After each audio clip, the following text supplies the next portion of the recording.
Magandang araw po sa inyo lahat. Welcome po sa panibagong video po natin dito sa Makapili TV.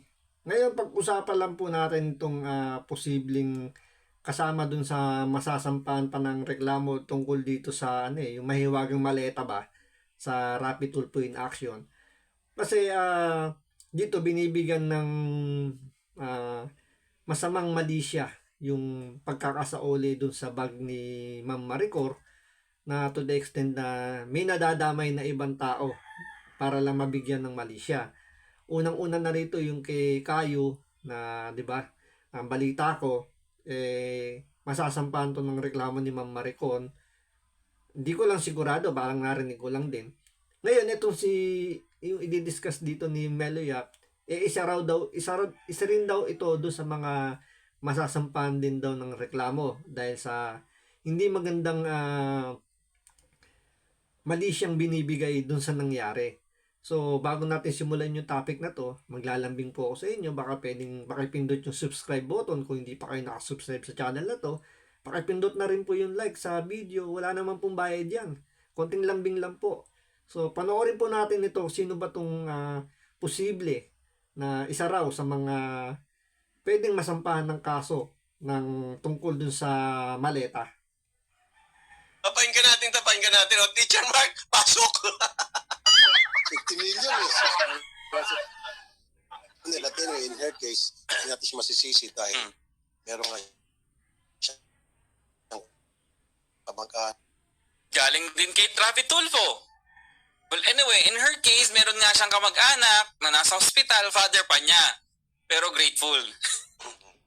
Tignan niyo makikita niyo rito na itong si Aklab, parang personal yung galit niya kay Maricon. Makikita niyo naman, iba kasi yung nagko-content ka lang na nagbibigay ka ng reaction. Akala ko, Teacher Mark ang pangalan ito. Bakit Aklab ang tawag ni Meloyap dito? Bagay, hindi natin alam kung bakit yung Aklab kasi yung kay Kayo, ang tawag niya Boy Bantot. Ito, tawag niya rito kay Teacher Mark, Aklab. Pero anyway, yun nga, yung parang isa sa mga dito medyo hindi magandang comment niya rito na bakit daw grateful si Miss Maricon, the fact daw yung tatay niya nasa ICU. So dito sabi nga ni Meloyap, parang may personal na galit. So ano kaya yung sinasabi ni Meloyap dito na baka daw parang personal daw yung galit nitong Aklab na to, itong si Teacher Mark. At iba rin yung kino-content mo is galit ka. Bakit? Pakinggan ninyo to.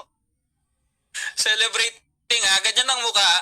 Guys, ganyan ang muka nang nawalan ng 50 million tapos nasa ICU yung ama. No. Ito. Ganyan daw ang muka tapos nasa ICU yung ama. Pakialam mo ba? Anong gusto mo maging mukha-mukha mo? Oo nga naman, parang ano nga naman ang pakialam mo kung ang ganyan yung itsura, yung postura ni Miss Maricon kahit na yung tatay niya nasa ICU at nawalan siya ng 50 million. So naman ang pakialam mo doon. Ang pagkakaalam ko kasi, itong si Miss Maricon, negosyante to, mga beauty product ata yung kanyang yung line of business niya. Kaya normal, kailangan every time na lalabas siya ng kanilang bahay, tsaka wala namang masama, lahat naman ng kababaihan ganun, di ba? Every time lalabas ng bahay, kailangan nakapustura sila, maganda yung kanilang itsura. Ngayon dito ang tinitingnan ni Teacher Mark is yung picture. Siyempre natural, magpapapicture ka, magpapaganda ka, magme-makeup ka. Ano yan? Magpapapicture ka na wala kang makeup, kakagigising mo lang. Diba? So dito makikita mo na kagad, pinupulaan niya yung picture, tapos i-connect niya dun sa sad moment na merong kinaharap ngayon kung ano man yung pinagdadaanan ni Miss Maricon. So parang pinalalabas dito, walang karapatan si Miss Maricon na magmaganda dahil merong sitwasyong hindi magandang kinakaharap si Miss Maricon. Parang ganun yung ibig sabihin dito nito ni Teacher Mark. Anong gusto mo ganyan ang mukha? Di ba? Ito, nagsasabi dito, Boss Melo, ano po bang sinasabi ni Kayo na mali? Curious lang. Lahat mali. Hindi, tungkol sa perfume yung sinasabi niya. Hindi, baka ibalik eh. Hindi, antayin natin para hindi masunog. Pag binalik niya, edi content natin. Yung tungkol sa perfume. Nawalan ka ng 550 million. Nasa ICU yung ama mo. Hmm. Tapos hindi mo mabuno-buno yung 5 million na pambayad sa ospital. Parang sinasabi mo na walang pera itong si Maricon. Si Madam Maricor. Parang sinasabi niya walang pera. Pag narinig ka niya, nyari ka, sabi ko sa'yo, reclusion perpetua ka dyan. Baka sabihin niya, ganun, wala akong pambayad na 5 million. Sige, magpupondo ko ng 5 million sa kaso mo. Yari. Doon, parang katangahan yung sinabi doon ni Teacher Mark. Bakit mo nasabing katangahan? 50 million yung laman nung bag, yung maleta ni Miss Maricon o Maricor. Tapos, yung 5 million hindi kayang pondohan. Sa tingin mo ba wala yung savings para sabihin mong hindi niya kayang bunuin yung 5 million? Meron siyang dahilan kung bakit siguro nasabi niya yun. Siguro may nakalaan dun yung kung ano man yung merong hawak siya sa kanyang account, may pinaglalaanan yun. Siyempre, negosyante yan, nakabudget lahat yan. Hindi yan kagaya nating mga ordinaryong na tao na ang hawak nating pera, kung meron man, is nakalaan lang talaga sa pang-araw-araw. Si Miss Maricon, marami yung pinaglalaanan. Siyempre, may mga empleyado yan, may mga dapat yung pagkagastusan sa produkto niya. Tulad niya, ang tatay niya nasa ICU. Yung naging problema niya, nawala yung maleta niya. Siyempre, maghalo-halo yung mga yung problemang papasok sa kanya dahil nga nawalan siya ng ng worth 50 million. Siyempre, minsan makakapagbitaw ng mga salita na medyo hindi naman salitang pangit. Kumbaga, makakapagbigay siya ng mga ganong klaseng statement na out of emotion. Na syempre, paano ko bubunuin to? Nawalan na nga ako ng 50 million. Hindi may ibig sabihin wala siyang pera. Kaya nga sabi ni Melo Yap dito, mag-ingat-ingat ka. Baka paglaanan ka ng 5 million para lang sa kasong isasampa sa'yo. Hindi ko alam bakit galit ka kay Maricon. Dahil ba maganda siya? Ikaw hindi. Di ba usually sa atin mga lalaki, no? Kapag mga ganyang babae, hindi natin pinapatulan. Or, hindi natin nilalait, hindi natin kung ano-ano mga sinasabi na hindi maganda patungkol sa kanya. Maliban na lang kung aklab ka. Ayun, naget ko na. Kaya pala aklab. Kaya pala aklab ang tawag. Siguro dito parang pinaghihinalaan siguro. Or may doubt dito si Melo Yap sa identity nito ni Teacher Mark. Kaya siguro aklab.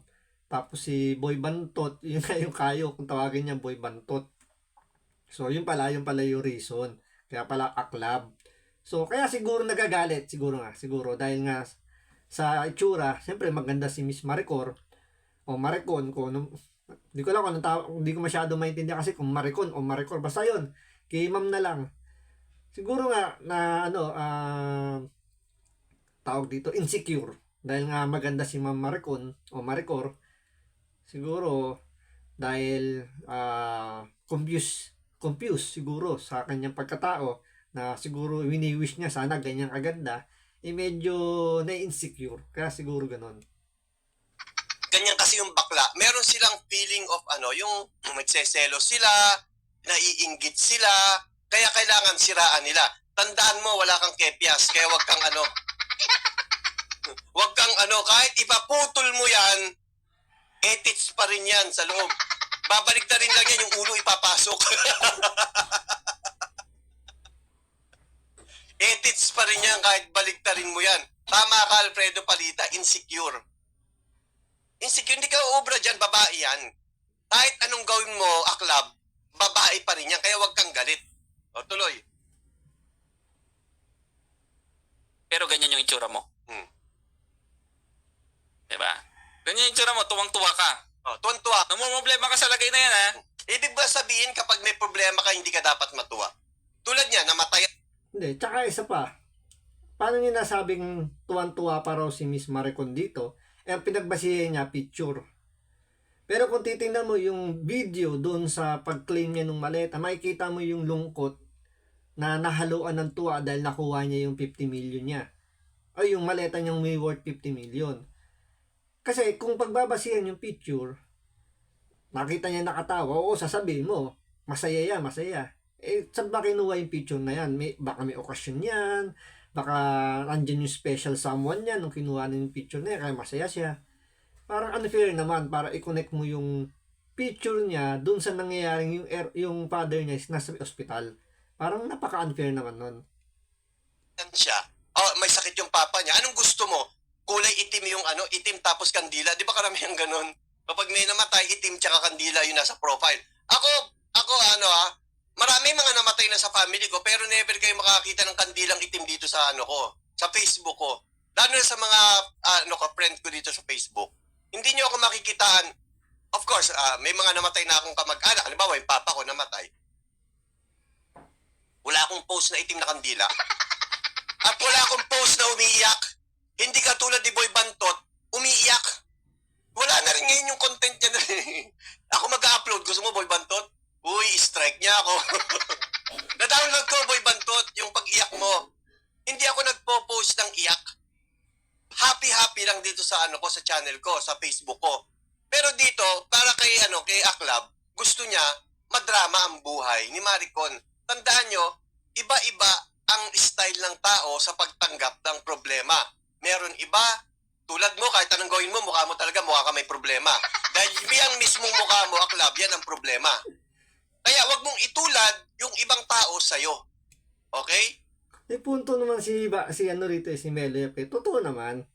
Ang tao, may kanya-kanyang pagtanggap sa mga sitwasyon na nangyari sa buhay natin. Meron talagang tao na hirap makapag-move on sa nangyari sa buhay niya. Meron naman tinatawanan lang. Meron naman ang pinoproblema magaan lang. Yung iba naman pinoproblema yung muka. Tulad nga sinasabi ni Melo Yap. Kung ang problema mo yung muka, Teacher Mark, wala na magiging kasagutan doon. Pero malay mo, kung naging friendship mo to si Ma'am Maricon, mabigyan ka niya ng mga beauty product, baka sakaling makadikit yung itsura mo sa itsura niya, masolusyonan yung problema mo. So, yun nga, sabi nga ni Melef, depende yan sa tao kung paano niya tatanggapin yung sitwasyon ng buhay niya.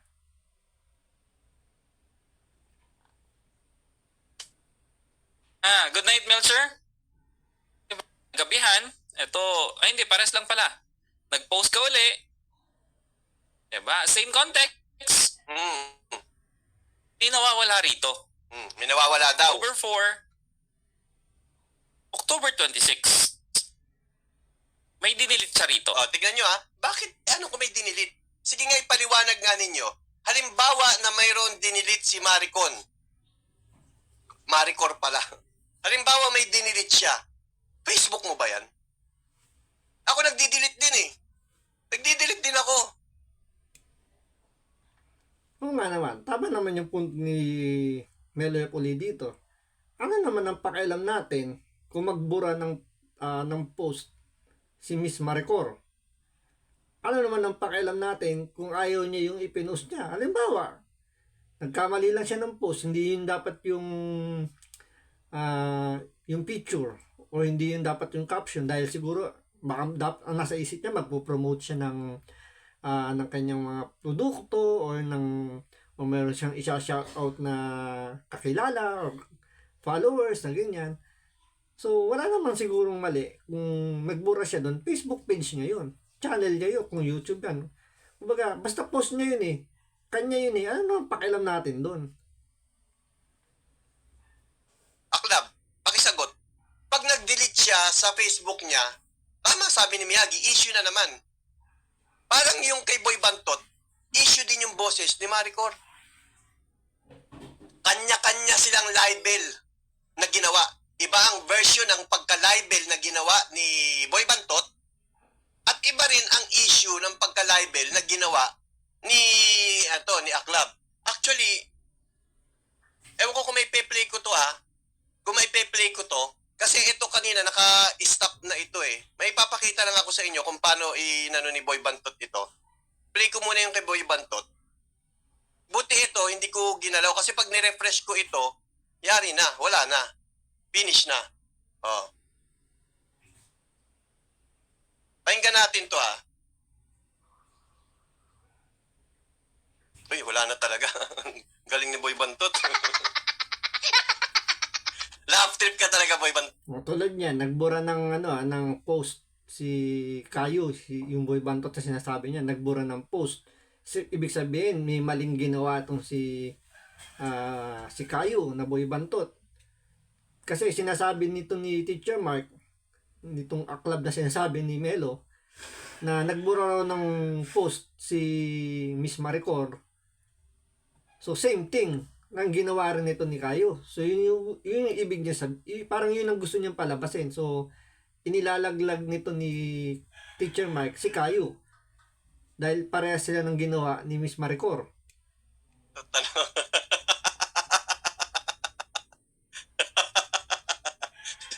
Nawala talaga. Balikan tayo kay Teacher Mark. Nawala na talaga. Tignan mo, kung hindi sablay ang content mo, Boy Bantot, bakit mo dinilit? Or tinago? E di, nilaglag ka rin itong ni Aklab. Kasi nagalit siya bakit daw dinilit ni Maricon or hinide ni Maricon yung kanyang content. Same thing din naman sa'yo, Boy Bantot, bakit mo rin hinide yan? Gets nyo? O, tuloy. Nakalagay dito sa gitna. October 21, doon pa lang siya nag-post noong pagkawala nung maleta niya. Why is that? After 20 days. Kasi ano nga nangyari dito, ano? Anong nangyari kasi dito, after nung mawala yung maleta niya, nireport niya sa airport. Isang linggo yata, hindi ako sure Parang isang linggo yata na pinabayaan niya ang airport na gumawa ng paraan para doon sa maleta niya. Ang nangyari, walang nagawa ang airport, kaya ang ginawa niya, nagsumbong siya kay Rafi Tulfo. At doon nga, 2 to 3 days. Iyak sila. So doon lumalabas, dumaan pa rin sa sa tamang proseso. Ni-report niya muna sa airport tungkol doon sa nawawalang gamit niya. Since wala nga nagawa yung airport, sino ang tumulong? Kaya nung humingi ng tulong sa Rafi Tulfo in action. Ang tanong, nasolusyonan ba yung problema ni Miss Maricor? Sabi ni Melo Yap, 2 to 3 days lang. Lumutang yung bag, yung maleta. Solved case. Case closed.